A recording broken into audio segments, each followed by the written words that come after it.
Hello guys, welcome to Lakshmi's kitchen.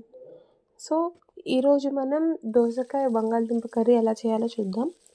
First ఒక ప్యాన్లో oil వేసుకొని ఉల్లిపాయలు, జీలకర్ర, ఆవాలు వేసి దోరగా వేయించుకోవాలి.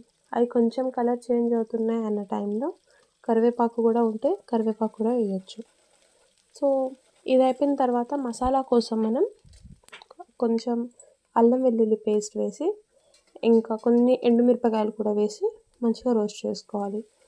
సో ఒకవేళ మనం దోసకాయ కర్రీ చేస్తుంటే మనం అల్లం వెల్లుల్లి పేస్ట్ వేయాల్సిన అవసరం లేదు. బట్ మనం ఇందులో బంగాళదుంపలు కూడా యాడ్ చేస్తున్నాం. బంగాళదుంపల క్వాంటిటీ ఎక్కువ వేస్తున్నాము కాబట్టి అల్లం వెల్లుల్లి పేస్ట్ కూడా నేను యాడ్ చేశాను.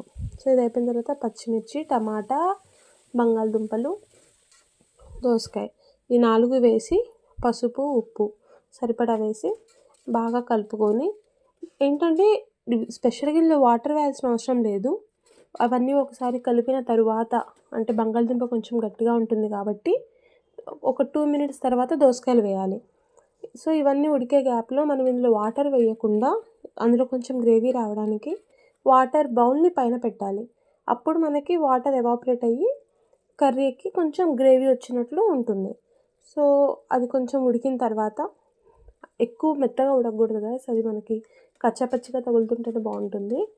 సో అది కొంచెం మంచిగా ఉడికిన తర్వాత తీసి మనం తినే రేంజ్లో కారము, ధనియాల పొడి వేసుకొని లాస్ట్కి కొత్తిమీర చల్లుకొని మనం మూత పెట్టి ఒక 2 మినిట్స్ నుంచి